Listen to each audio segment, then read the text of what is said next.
todos, é un placer grande estar en Vigo, virnos a esta capital sur, facelo con dúas mulleres magníficas, María Lado e Nuria Vilán Pardo, Nuria Vil, sobre todo, coñecida.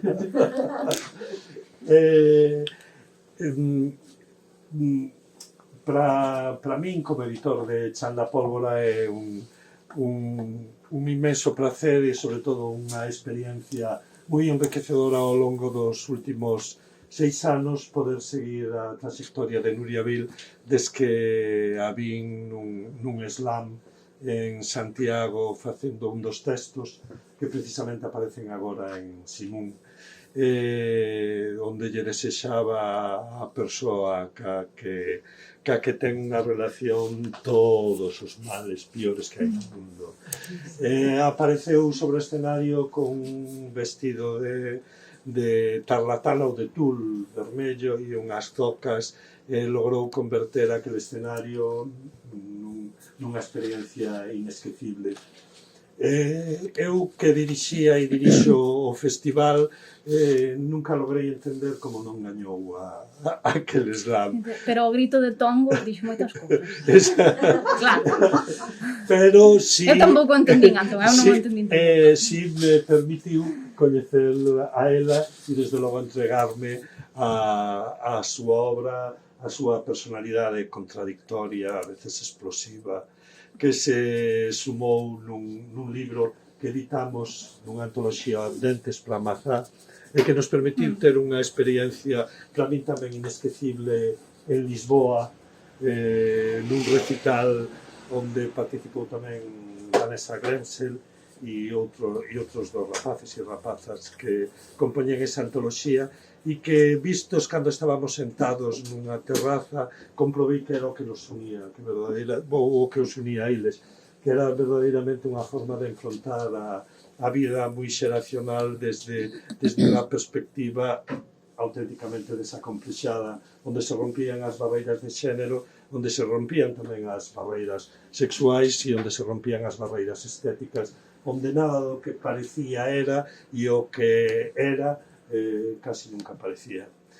Logo tiven a oportunidade de encontrarme con esta maravilla que acabou titulándose Simún. Foi precisamente o primeiro contacto co libro con María Lado que tivemos nun certame literario onde os dous defendíamos este libro pois con admiración e con moita querencia. Tampouco gañou. Eso, o contrario de facer desistir de creer que podíamos errados, non me fixo máis que confirmar que a aposta se redobraba. Redobrouse con Simún, que é un libro que ela foi enriquecendo pouco a pouco con unha habilidade pasmosa e que para min me parece un dos debuts máis maravillosos e seductores que levo leído nos últimos anos. Que hai en Simún?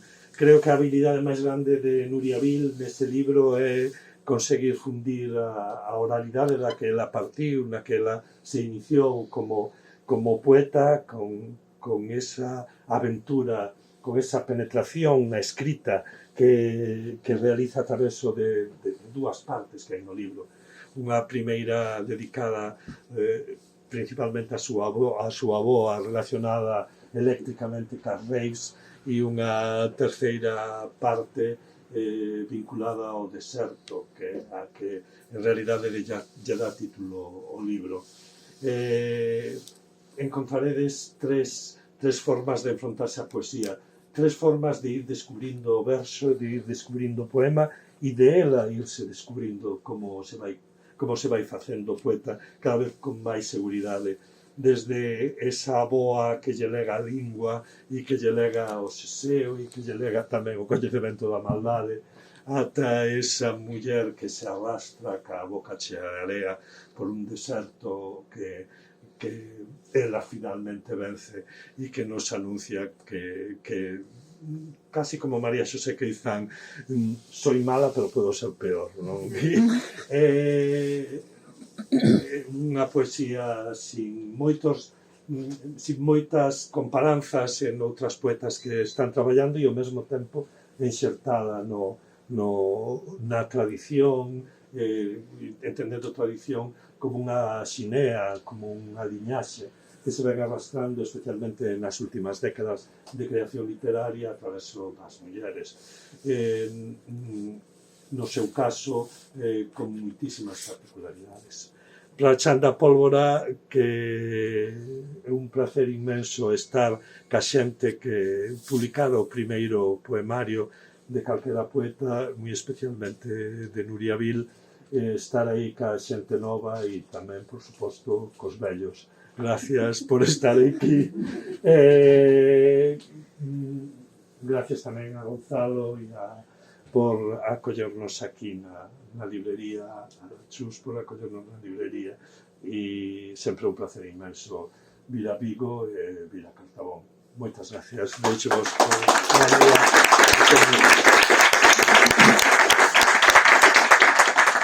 Ben, boas tardes a todas e a todos. Moitas gracias de novo, como xa vos acaban de dar, pero vamos las dar outra vez, por achegarvos e escollernos como o voso plan de venres. Agora poderíades estar todas nunha rave dando todo. Estades aquí vendo unha presentación decides que non ca cabeza, pero só os que fostedes algunha vez a unha rave. Estades aquí vendo a presentación dun libro de poesía. Presentar un libro de poesía non é nada fácil, porque pa a persoa que é a poeta, neste caso Nuria, sempre é un compromiso, porque queres ler e queres enseñar e queres contar moitas cousas, pero non todas, para que a xente, ao fin e ao cabo, decida achegarse ao libro e ter a súa propia experiencia, que é a maneira fina e correcta de decir compre o libro. E despois, para a persona que se ve na obliga ou no prazer, como hoxe o caso de acompañar a poeta, tamén é un compromiso, porque eu fago unha lectura propia como lectora, e non podo metervos a miña lectura e a miña experiencia na vosa cabeza. Pero sí que podo axudarvos ou que, bueno, entre todas nos achejemos a idea de poeta de Nuria e un pouco a todas as cousas que hai alrededor do libro, porque xa vos lo dixo Antón e moitas de vos conocedela, xa o sabedes. Nuria é unha poeta, vou dicir unha cousa moi fea, pero só para que entendan. Nuria é unha poeta escénica durante... Pero é unha cousa moi boa. Bueno, non o sei. Sí, non é unha cousa boa, pero a palabra é fea. Poeta escénica. É rara. Sona como moi insulto.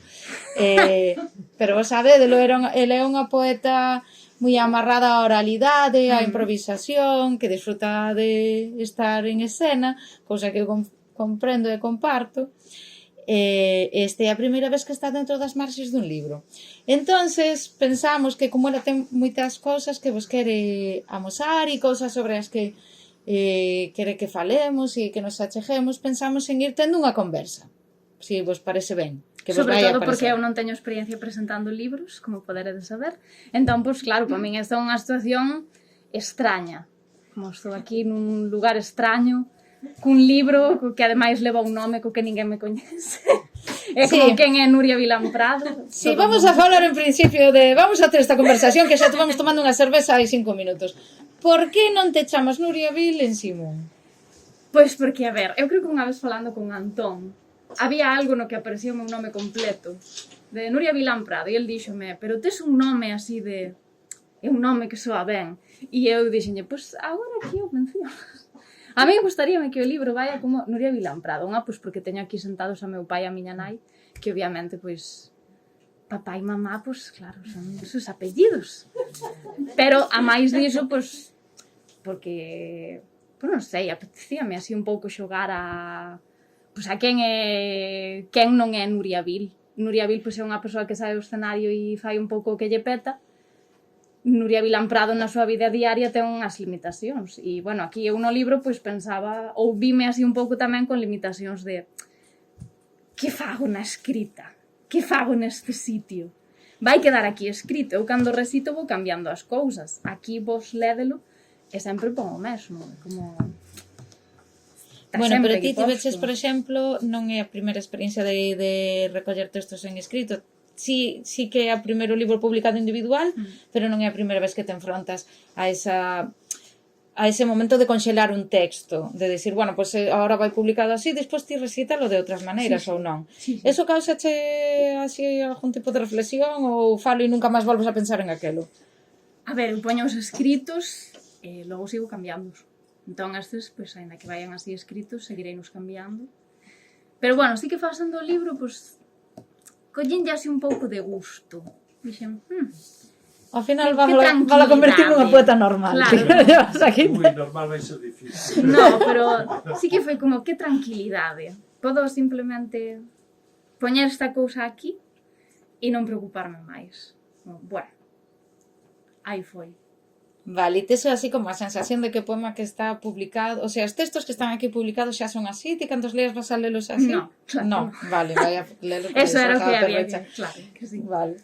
Mira, hai unha cosa no libro que supoño que as persoas que o conocen ou lean por primeira vez lles causará certa curiosidade, que é o das coordenadas.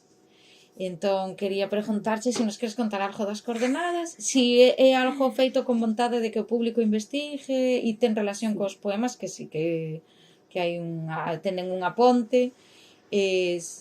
Cal era a tua intención cando escribiches as coordenadas? Pois agora que o mencionas, María, non o tiña preparado, pero...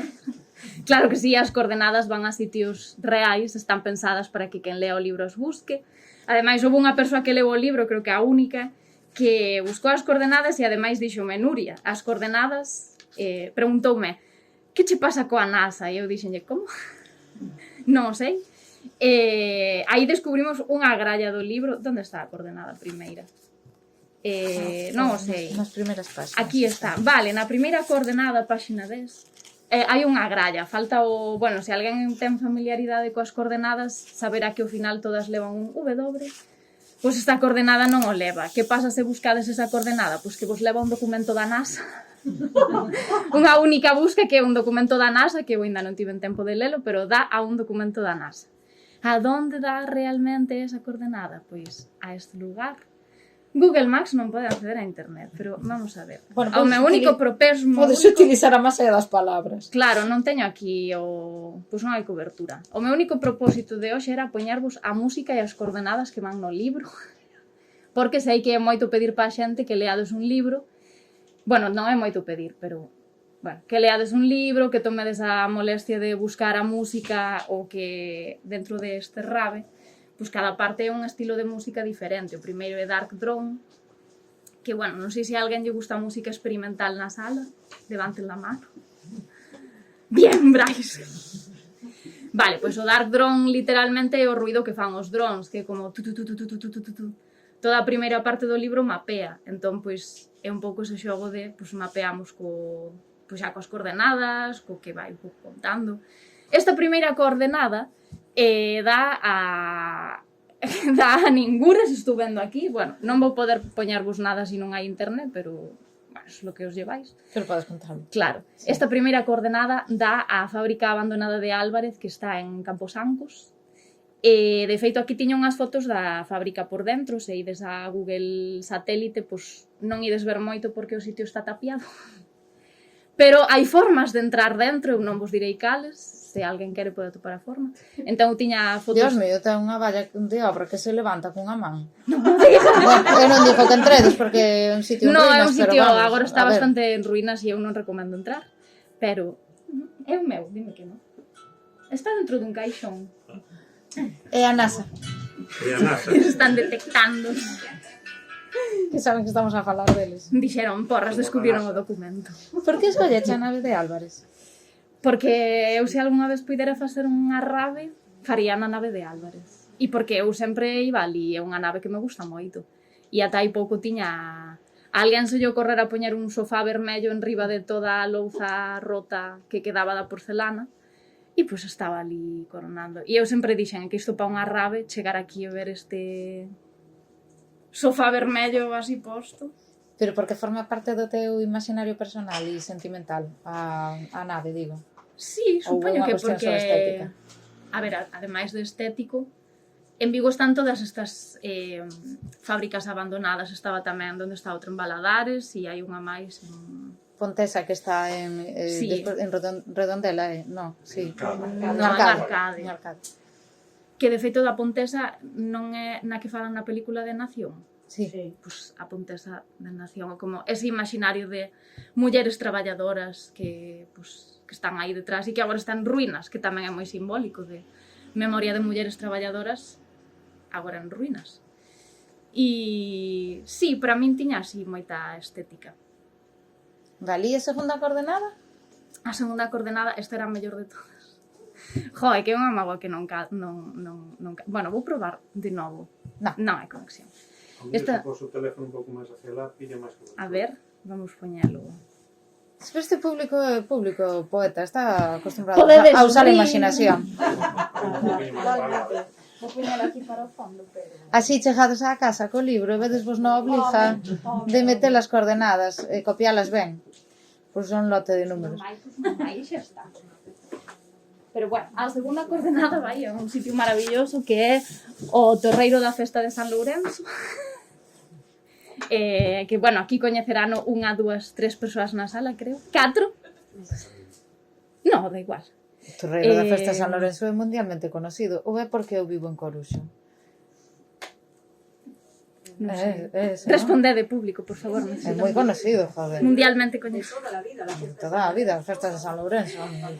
Vale, pois a segunda coordenada, que é a que leva realmente a Rabe, que é este Acid House. Bueno, Acid House, se alguén non o sabe, como xa todo o mundo sabe, o Acid House pois é a música da que procede, é a música de orixe das raves. Durante os anos 80, pois cando se empezaron a facer as raves, a música que empezou a empregarse, cunhas uns BPMs, revolucións por minuto, bastante altas, era o Acid House. Que provoca isto? Pois que cando estás escoitando acid, o teu corpo estea como subidón, porque o que intenta é subirnos as pulsacións. Entón, pois esta coordenada literalmente vai ao Torreiro da Festa. A festa mesma, vamos, ao Claro. corazón da festa. Vai ao Torreiro da Festa. E non sei se tes algunha pregunta máis. E cal era a terceira coordenada? Ah, vale. A terceira coordenada, esta que vai a ruido rosa. O ruido rosa, non sei se alguén buscou o ruido rosa. Sabedes o que é? Me cago. O ruido rosa é unha frecuencia de ruido terapéutica. Por exemplo, se tedes, creo que se chaman tinnitus, son cando se tes un tinnitus ou se tes un pitido na orella, acúfenos, despois de ir a unha rave e non escoitar. O ruido rosa emite unha frecuencia que non o digo eu, é como está, hai varios estudos que falan disto, pode ser terapéutico, entón pois axuda a... Si buscades en YouTube, por exemplo, aquí o que iba realmente, que tampouco vai... Ah, bueno, mira, no, conéctate a internet. Pois non está... Claro que agora nem sequera está... A ver se agora teño sorte. Se o buscades en YouTube, por exemplo, vai levarvos a un vídeo de 24 horas de ruido rosa para dormir. E o ruido rosa soa exactamente igual que o sorpresa, tampouco vai funcionar a coordenada. Soa exactamente igual que o lugar o que leva a terceira coordenada, que é o lavadeiro do río Granxeo que está en Rías. Entón, pois, se vos sentades ali no lavadoiro do río Granxeo, escoitaredes... E é unha frecuencia, pois é unha frecuencia sanadora. Como a da agua tamén. Claro, é a frecuencia da agua, sí. Vale, cando falábamos antes tomando unha cerveza, pregunteiche, porque claro, quería ver cal era a ponte que ti tendías entre a rave e a boa. Entón pregunteiche cal era a túa idea como poeta, refírome, cal é o uso que literariamente lle das a esa idea da rave, que é unha idea que así a peña pois, da miña xeración, incluso xeracións anteriores e posteriores relacionamos cun rollo que ten moito que ver co desfase, ca locura e con perder o control. Para saber como era esa ponte que na cabeza de Nuria Vil se tende entre iso e a boa, que é unha cousa como moito máis íntima.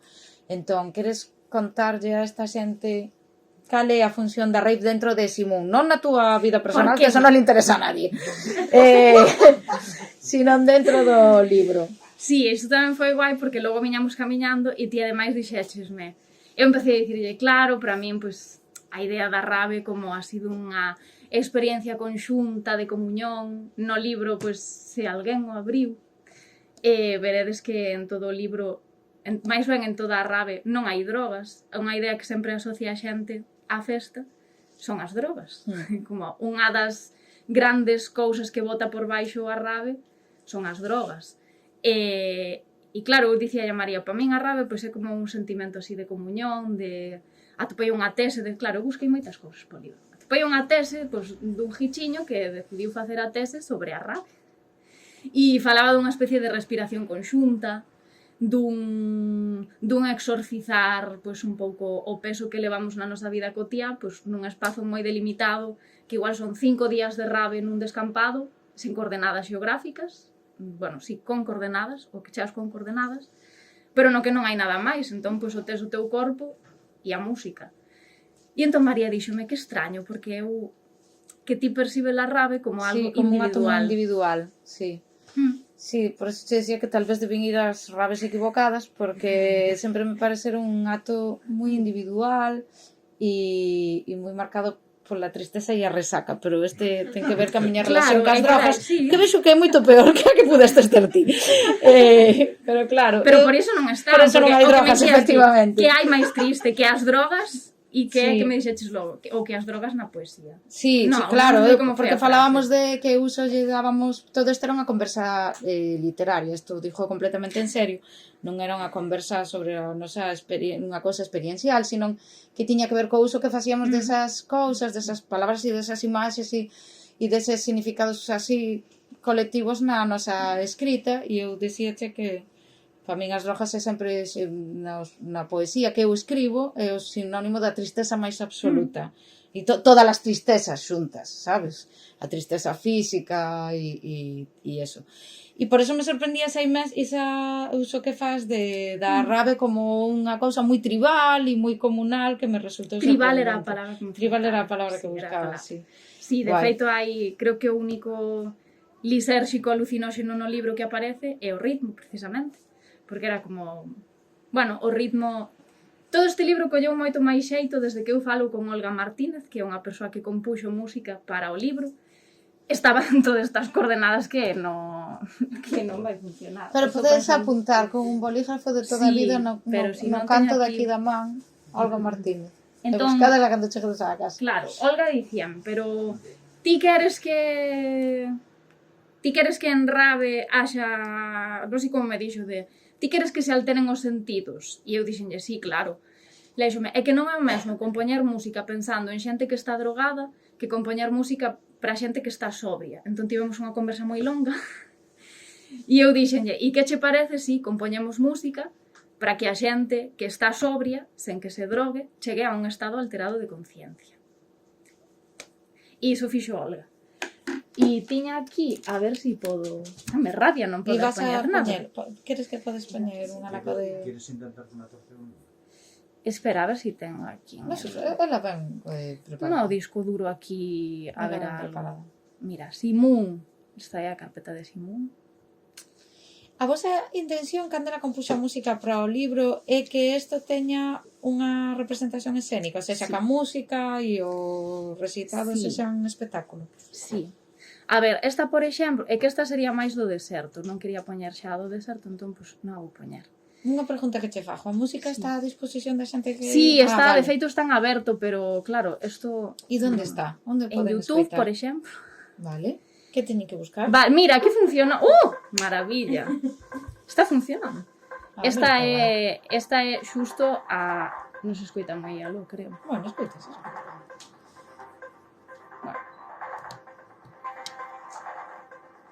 É que non sei como se lle sube a este cacharro o volumen. Non, eu creo que... Escoitades? Sí, había outro no que saíamos las uvas.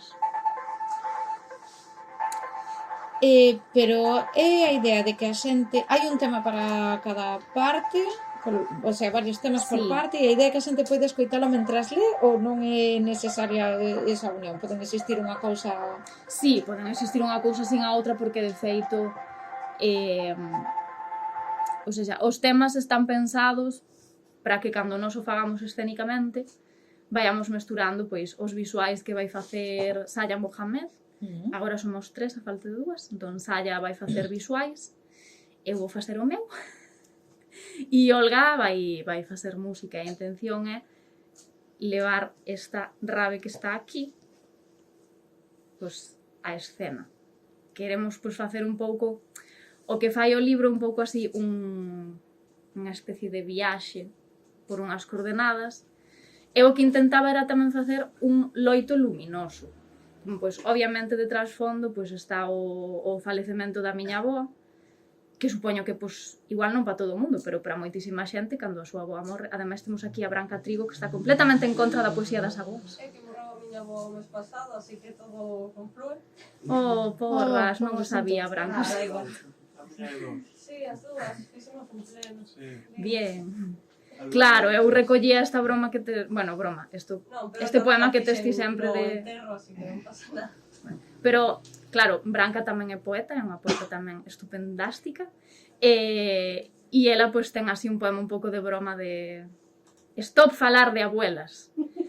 Que eso tamén mo dixo Antón un día, cando falamos ao principio do libro, dixome, Nuria, xa hai moitos libros falando da boa. E aí eu dixen, vale, pois hai que darlle outra volta. E falando con Olga foi cando empecé a ver todas estas cousas de... Pois hai que poñerlle música. Si a primeira parte é un mapeado, pois temos que mapealo. Se logo pois queremos deprimir a xente, pois hai que deprimila. Que guai. Que guai. E iso é o que intentamos facer. E Vale, eu, moi bonita esa idea do loito luminoso. claro, porque sempre é como moi este sentimento tamén de culpa cristiade, remorsos, escuridade, borrar todo o que hai detrás, que Sí. non vai a ningures. Sí, así vexo, ahora sí vexo clara esa conexión entre a rave como un acto comunal e tribal e un loito luminoso, unha idea así moi bonita. Te felicito. Moitas gracias, María. Mira, imos a Declaro Deserto, Vale. que é a parte Sí. que Antón e eu conocemos en esa circunstancia Sí. na que che defendemos a Mira, capa e espada. este de feito podemos poñelo porque non necesita online. O que pasa é que este é que tampouco ides escoitarme recitando aquí porque non lle metín o audio da miña voz. Eso che iba a preguntar se querías ler algo para a xente. Non, porque eres non quero, pero No. logo vémolo. Mira, neste si ides escoitarme, a ver se agora carga. Se non debería telo descargado igualmente no ordenador. Porque hai unha intención de que haxa unha unidade, o sea, hai unha unidade entre as dúas partes do libro, hai como unha, digamos, hai como unha pequena ponte tendida, non sei se é unha relación causal ou temporal, pero como que despois dese loito hai todo ese tránsito polo deserto, ou isto montei na miña No. cabeza? Non hai. Claro, non o hai. Si que outro día, pois outra persoa que fixo, bueno, escribiu unha recensión, tamén o viu como ese, pois, pasa isto e despois segues polo tránso da túa vida. Como non, en realidade o libro é unha entidade independente e o que está en Declaro Deserto é outra cousa que non ten nada que ver. Bueno, claro, pero o feito Bueno, de ten que- estar sí, ten que entre as ver mesmas con estar, capas, as lectoras xa nos leva, Sí, sí, porque sí. a cabeza humana, o cerebro Sí, sí, humano sí. está preparado para a orde e Sí, sí. sácalo de aí é moi jodido. Mira, este de feito, este si podemos escoitar o que está cargado. Mago que non se escoite máis. Este era como o adianto do libro. Non se escoita nada, seguramente tras non escoitedes nada. Sí. Se ve. Un poquinho.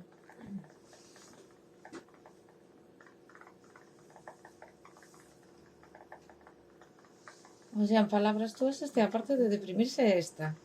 No, esta é a parte, este é dun poema central dos de Dacins e do incendio. Ah, vale. Es intensita. Esta es la parte de ponerse Esa intensita. parte intensa. Es intensita. Pues podes ler igual, si queres. É que vou falar. Mira.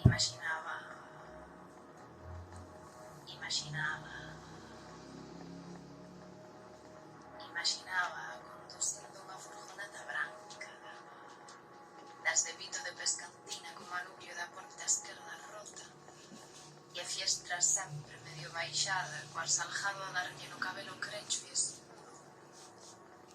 levándome polas zonas de acceso restringido do porto pesqueiro de Vigo. A ver os barcos descargar toneladas de xeo na madrugada.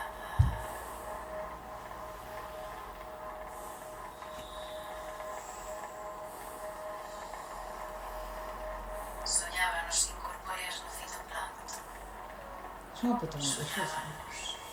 Es unha puta moi vexosa. Que te digo? Alimentarnos dos rayos de luz.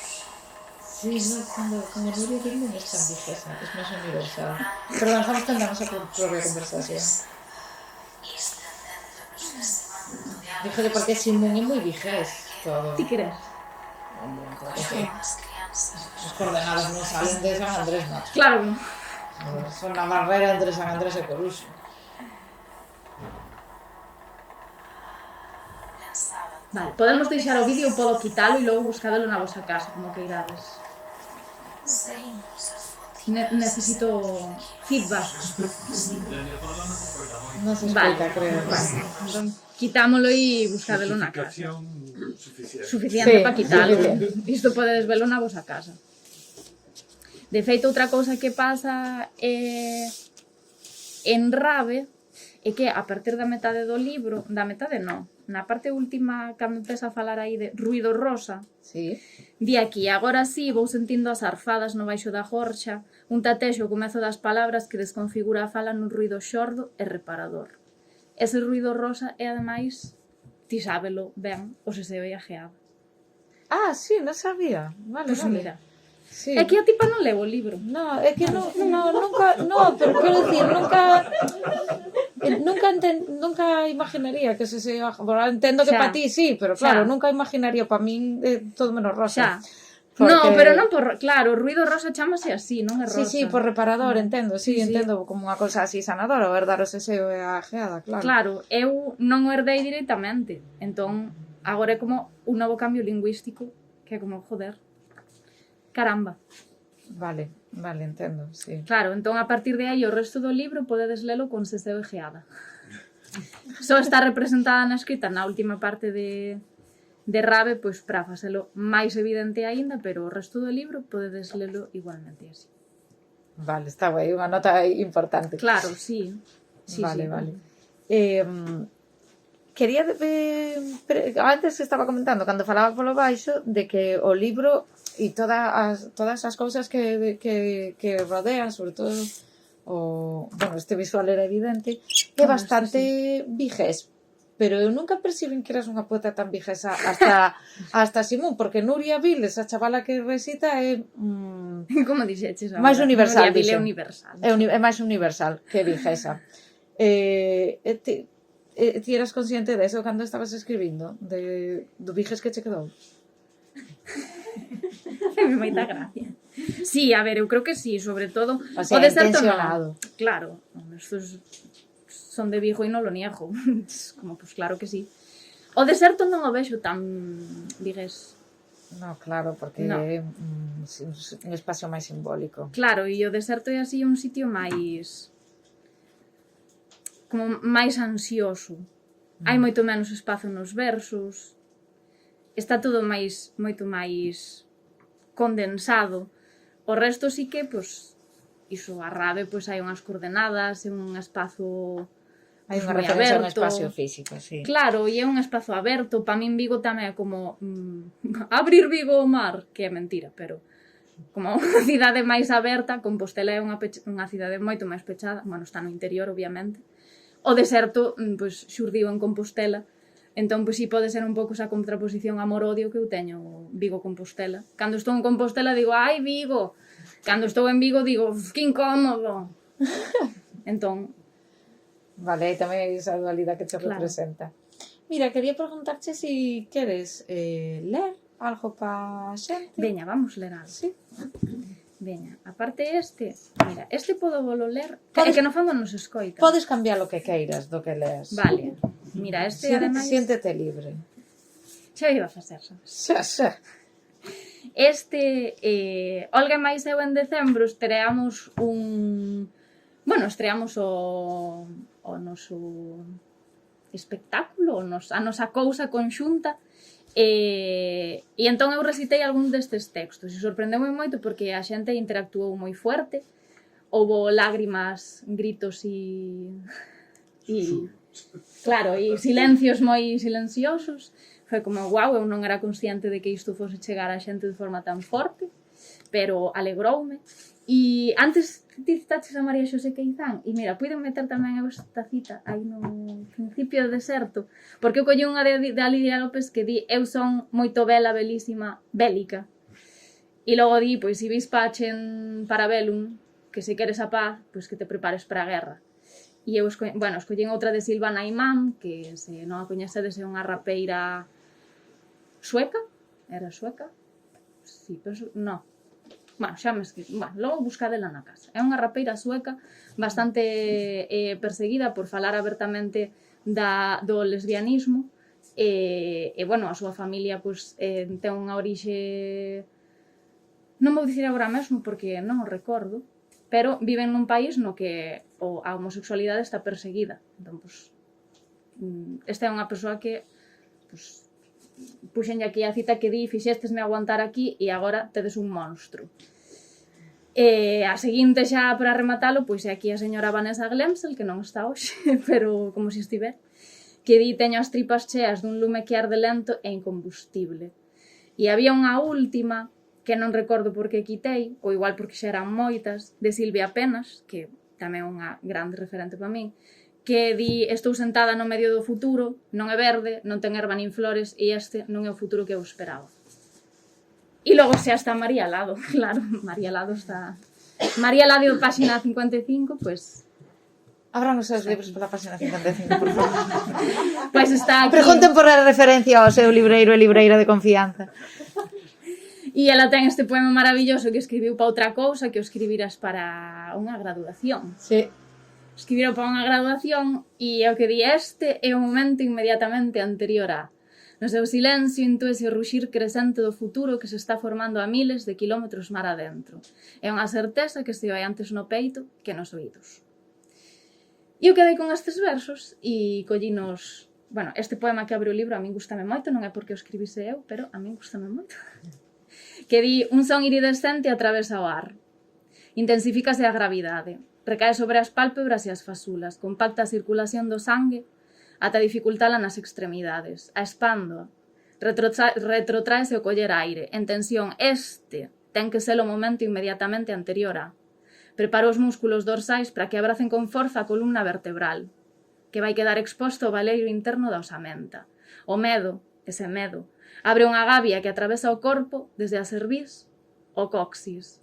Avanza nun impulso eléctrico, un rauto a estenderse pernas abaixo, no caos, cos xeonllos bloqueados nun intento de deter o pulo inxénito, de botarse a correr neste xusto intre.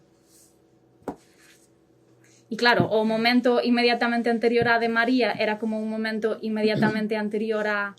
De feito, volvín a escoitar onte ese poema. Estiven ali chorando na cociña e dixen, ai, como me gusta este poema. Estuve chorando? Sí, claro. Estiven chorando na cociña ali mentre Que deche perdón. Eu fun chorar ao teatro, que fun ver Nevermore e chorei como a Madalena. E estaba ali, ai, que gusto me dá. Claro, o teu momento inmediatamente anterior a era como un momento inmediatamente anterior a vivir, de prepararse. Este para min, pois, era o momento simbólicamente, neste momento é o momento inmediatamente anterior a que che veña o máis jodido. É como, pois aquí non preparas o corpo para... Viene la vida. Preparas o corpo para... me voy a cagar en todo. E non va a ser bonito. Entón, gustoume tamén darlle a volta así. Está guai, sí. Agradezo aí. Sí. E claro, vos lerades este libro, a mí fíxome moita gracia que recibí a chamada de Antón despois de non gañar o premio. Foi como, bueno, moi ben esta chamada, pero 6.000 euros terían estado... Pois eu pensei que te iba a causar como algún momento de reflexión o feito de... Bueno, viñas de estar editada nos Dentes para Amazon, de antoloxía, pero polo tempo que había un pouco... Non tampouco tanto, pero polo tempo que había que nos conocíamos e o que te tiñas coitado contar da túa relación ca non escrita, senón ca oralidade, causouche algún tipo de momento de reflexión o feito de ser unha poeta editada en papel, de convertirte en ter un primeiro libro publicado en papel. A ver, Notabas que te extraño. fallabas a ti mesma? Sí, era extraño ao principio, sí que eu pensei que tamén era como, pues non quero mandar o libro, non quero publicalo. Bueno, Antón xa me fixera a proposta había moito tempo e eu realmente non tiña nada que publicar, era como, pues non teño nada que publicar e ademais enfadábame moito que hai moitas persoas pois, que seguen a considerar a poesía oral como a irmá fea da poesía escrita. Pero como, se non tes un libro escrito, non és poeta. Non podes entrar no estatus de poeta. Como pois non contas, non podemos terte en conta. Cando publiquei o libro fixen moitas veces, que claro, o libro publicouse hai un mes. Nese mes eu xa confirmei un meme que fixera que foi: verás que publicou o libro e xente que nunca antes virou un vídeo de YouTube vai ver o vídeo de YouTube en plan el vídeo. E pasou, pero logo dixen, pois mira, se así isto pode chegar a máis xente e logo van a escoitarme de outra forma, pois Agora si benvenuti. unha poeta de verdad.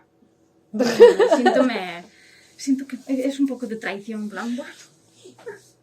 Pero está ben, foi divertido. Sí. Non hai que estar sempre aí. No, e os libros están ben, os libros Sí. están moi ben. Hai E a ver, xente- estar sempre do outro lado é moi canso. Sí.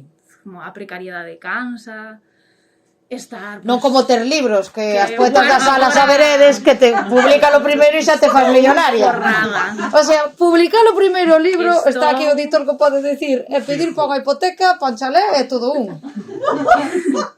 Estou xa aquí, digo, guau, montada no dólar. Sigo exactamente igual que o mes pasado, ni sequera me pagaron as actuacións do mes de novembro e decembro.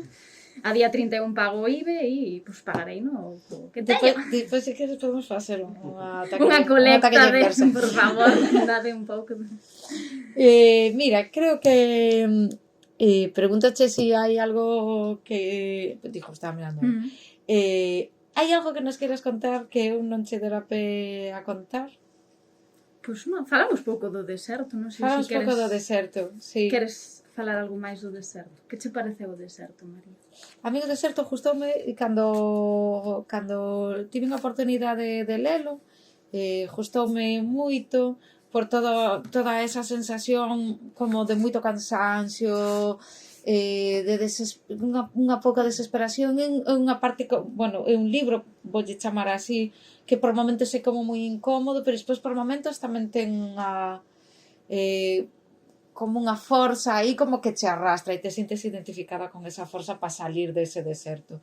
Eu recordoume pero isto é por cousa miña, recordoume uns textos de cando eu empezaba a escribir que tamén era toda esa idea da area e toda esa ambientación así de deserto, que eran un fracaso como textos. Entonces cando lín o deserto gustoume moito porque era aquela idea que eu tiña como guai escrita, sabes? Tes que ensinar. Non, estás ben libre. Sí. E dixen, pues claro, sentín esa afiliación sentimental con esa parte. Sin embargo, eu teño moita querencia pola parte da avoa. É que son diferentes. Sí, son bastante distintas. O sí. deserto, de feito, nun principio, eu son unha persoa que clasifica cousas, son moi desordenada, pero dame moita paz clasificar. Estaba tamén clasificado en varias partes, que desapareceron, porque, bueno, tamén era como... Xa hai unha primeira parte con partes, non vayamos facer todo o libro igual. Sí. E esas partes aludían directamente aos nomes dos procesos xudiciais. O sea, o trasfondo do libro é un proceso de denuncia, bueno, a un profesor da Universidade de Santiago de Compostela. Non digo o nome, non sei por que non o digo, sinceramente, porque tampouco pasaría nada, o sea... Bueno, non o vou dicir. Nah.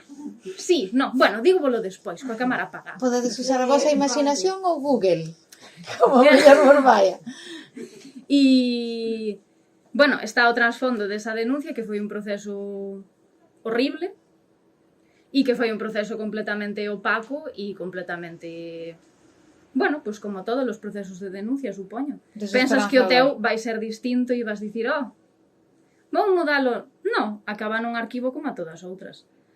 Por qué? Pois, como din sempre, falta de pruebas. Home, pois teño aquí un disco duro completo que non me aceptades como proba.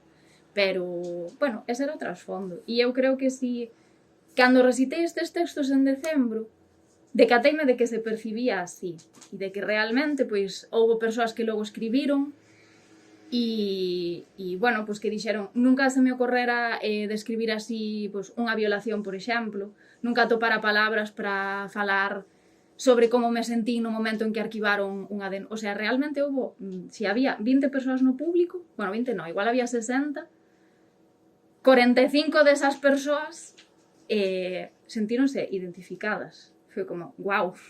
Está guai, sí.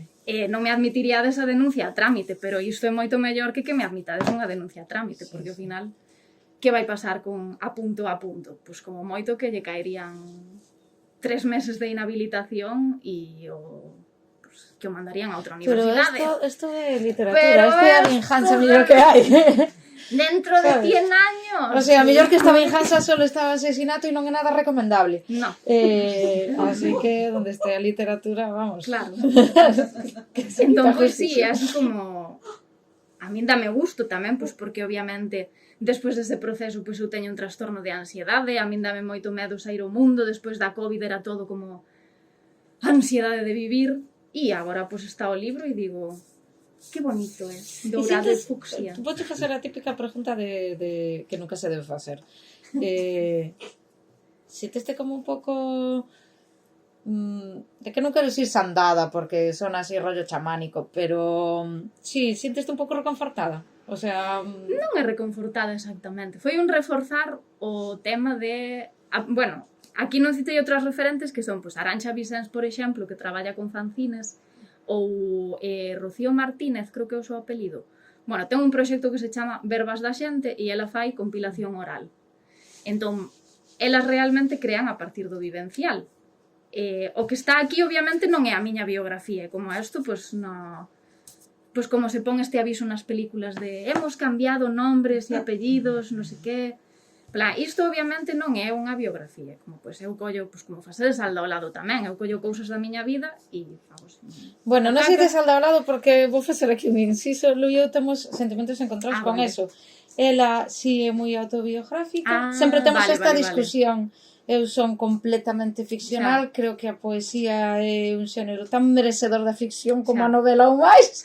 Sí. E Lu non. Lu sempre é máis amarrada e valora iso nos textos. Eu non o valoro, parece mentira que levemos dende o 2005 lendo xuntas. Eu non o valoro en absoluto. Eu collo cousas vivenciais e logo invento en base a iso. Claro, hombre, é bonito, hombre. Si que digo aquí... aquí... mentira que se quita a verdad, porque a verdad realmente non é claro, nada obviamente un dos interesante. meus poemas favoritos, logo se mo pedides recito, pero é o de Este Cartografía da Vinganza, que a min este poema encántame.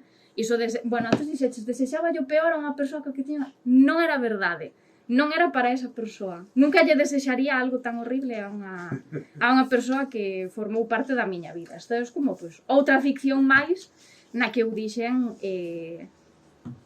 obviamente, creo que nunca cometerei un asasinato, porque son consciente de... Está moi ben que quede isto grabado. Está moi ben. Eu vou aproveitar para decir lo mismo. Por si acaso. Pero logo podes escribir un libro e matar xente a mansalva. Sí. E é moi reconfortante. Sí, é como, pues, Pero maravilla. leo, xa que estamos. A ver, veña, este é de memoria, ademais. Non sei se poñarme de pé. Sí, claro, por supuesto. ¡Qué vergüenza! Fijo. Claro, a min Sí, home, ponte de pé. A min dame moito así. Cando hai un escenario e non vexo a xente, dame igual, pero cando é así, é como, ai, Dios mío. Non, home, non. A ver, veña, vou ler o poema. Bueno, a primeira parte sí que non a teño moi ben memorizada, porque está fixena por libro. Entón, agora que teño un libro, podo collelo e recitalo con libro. Esta é unha cousa que me facía moita gracia facer, en realidade. Bueno, vou a ler mi libro aquí. Ahora podes aproveitar para facer o que sempre criticamos. Sí, no? Leo. E ler a fachada. Así. Podo facer... ¿Dónde empeza isto, por favor? Con 23? Gracias, querida lectora. Moitas gracias. Coñeces o libro mellor que a mí? Non. Mira, a primeira parte non a sei, entón pues, simplemente vou a dicir. Tracei para ti unha cartografía perfecta da vinganza. Coloquei tobos e acubillos, puntos de auga nos terreos escarpados. Para que non che marche ese pulo de fuxirme cando eu estou cerca. Sei dos atallos, coñezo os lugares onde dormes e bebes o abrigo. Pintei con xiz sobre o asfalto o cerco kilométrico que envolve a túa camiñada, o agardo. Vento o cheiro do teu corpo por entre os carreiros na escuridade, seibo, me percorro os cómaros tras das túas pegadas ata cortar o rastro da túa fuxida.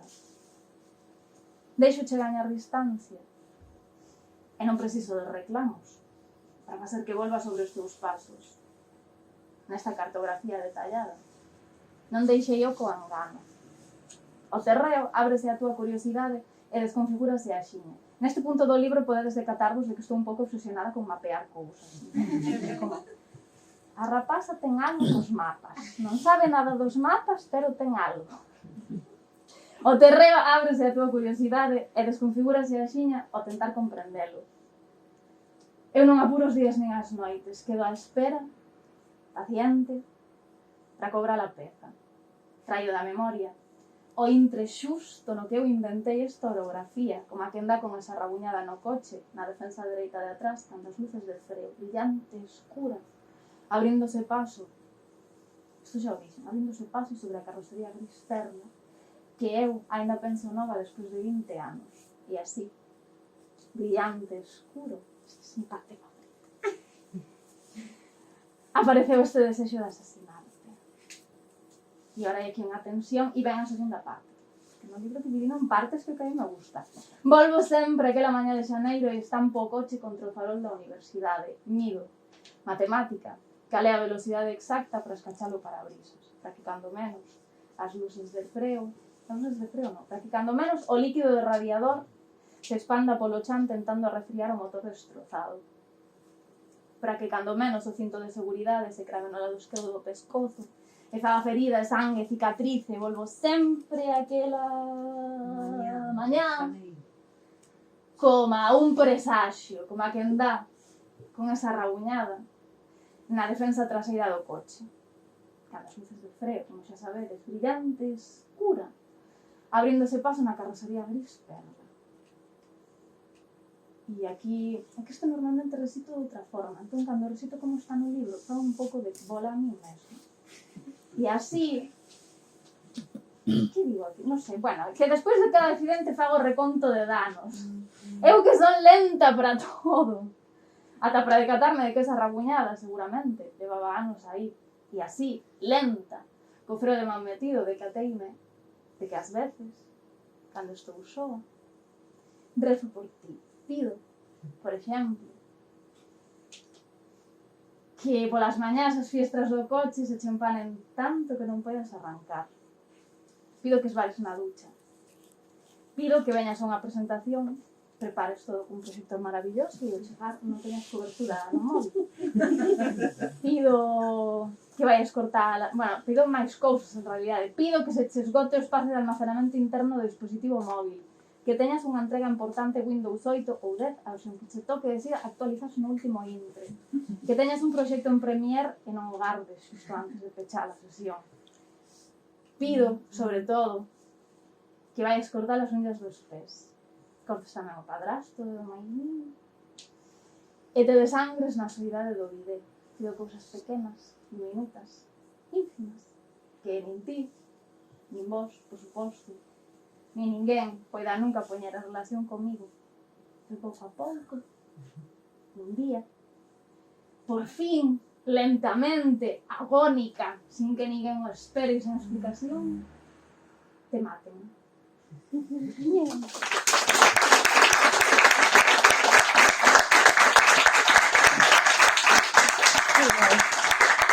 Luego si preguntas.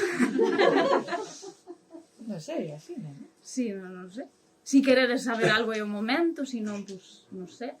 Logo podemos marchar e podedesmo preguntar nun bar tamén e eu estaría encantada de falar con vos. Damos por... Si, no, podemos finiquitar o... Bueno, pues... Mira, oías, perdoade, xa que estamos neste o de Carmen, ese texto... O de Supercarme. O de Supercarme. Mima, é que para Supercarme teño que motivarme. Claro, para Supercarme teño que motivarme. A ver... Supercarme, que de feito alguén estes días pois enviaron unha entrevista na que me puxeron algo como A avoa Carme, que ademais no libro non lle chamo a avoa Carmen, aparece por separado pois o seu nome. Ni sequera sei se aparece o seu nome. O da boa, non. Eu creo que Carmen non aparece. Non, Super Carme. Claro, no, pero Carme sí, aparece. Claro, digo porque alguén me preguntou, a avoa Carme é como unha musa para ti? A pregunta non está mal, nin moito menos, que non soa que esta pregunta estaba mal, porque non está. Como é unha pregunta e encantada de recibila. Díxome como que é unha musa para ti. E claro, logo decateme de que vai Super Carme, a Crespa de Comesaña en realidade pues, era Carme, pero non aparece ese nome no libro. E Carme en realidade era unha señora que eu compartín, non sei, uns días de ingreso e que se chamaba Carme de casualidade. Casualmente. Claro, que se chamaba Carme de casualidade. E dixen, pois mira, todas as Carmes da miña vida aquí metidas. Pero que non... Bueno, que non foi intencionado. E agora, pois, acabo de decatarme de que o nome de avoa Carme non sae. Porque non... Non, sae Carme a Crespa, Maruxa a Grila... Bueno, saen Alfonso e Clari. Sí. Sae o meu irmán Diego, que está ao fondo. Vale, pois está, a ver, de Super Carme, este hai moitísimo que non o recito. A ver, teño que recordalo. Igual teño que buscalo tamén. Que pouco afeita está a ter libro. Ahora que lo puedo leer así. No, este, a ver, como... A ver, alguén motivo que escoitar en algún momento. Sí, pero daí a que recordemos vale, como agora que o lembro. Agora que o lembro. Todo semella... Este texto, de feito, poñelo en escrito resultoume... Non quería poñelo eu por escrito, vamos. Pero, bueno, como había que poñer algún texto pues había que pasalo escrito. A min pareceme que en escrito o texto perde. Pero bueno, non vou tirar pedras porque Eu creo que está bastante restrito. Podíase facer millón, pero está moi ben. Non sei, para min... Bueno, está aí. Vos non ides notalo, entón da igual. Comprade o libro, obviamente, claro que sí. Agora que o lembro, todo semella unha alucinación dos calmantes. Creo que foi no terceiro día de ingreso que empecé a notar un brillo extraño nos ollos de Carme. A ver, que me poño de pé. Claro, muller, claro, si non estás aquí como comprimida. Sí, claro. Agora que recordo. Necesito un escenario, entonces quedarme, contratádeme, por favor. A ver, agora que o lembro, todo semella a unha alucinación dos calmantes. Creo que foi no terceiro día de ingreso que comecei a notar un brillo extraño nos ollos de Carme. Aquela señoriña tan afeita a vellez, os hospitais, a medir o tempo na batería da súa máquina de oxígeno. Foi no terceiro día, sí, que sacou un sorriso de 3 dentes e dixolle á filla, esta noite non quedes, que eu xa vou moito mellor. E aquel puto sorriso de 3 dentes que non ensinara antes. Carme argallou un plan. 6 da mañá, segundo cambio de enfermería. En canto escoitou a porta do noso cuarto entreabrirse, Carme agazapouse nun recuncho e díxome ti a calar. E eu, claro, calei. Viñan preparadas para a batalla. Na man esquerda a cuña, na dereita o empapador, e no limiar do cuarto escoitei o berro da batalla. Carme, miña rula, levántase, cuña, Carme. Como unha besta salvaxe, abalanzouse sobre a primeira enfermeira que viña polo corredor e dixo, atrás, tesme farta, no meu cu mando eu.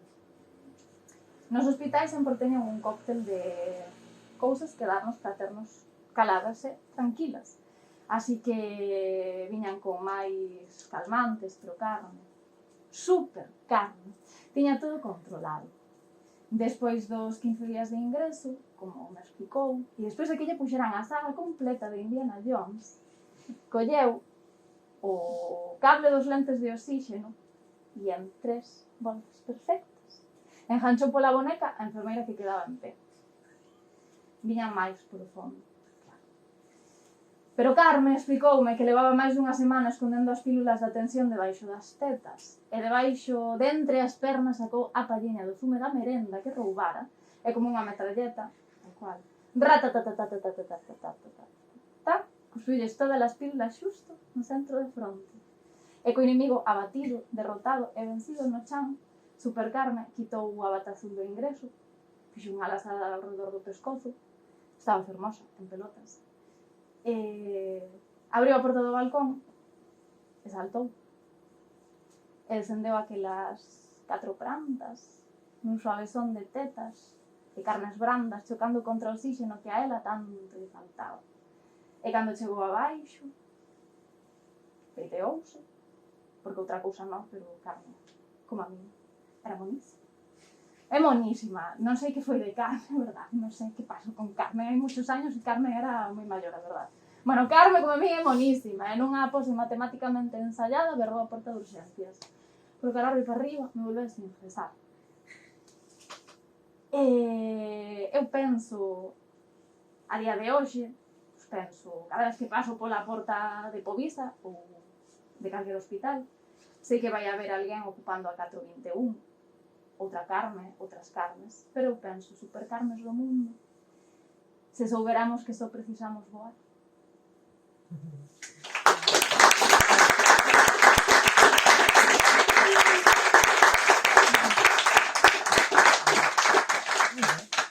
Pois xa está. Xa estaría. Bueno, moitas gracias. Xa, moitas grazas por vir. O momento de que vos asine o libro si queredes e la quere. Ou cando me des de que o compredes.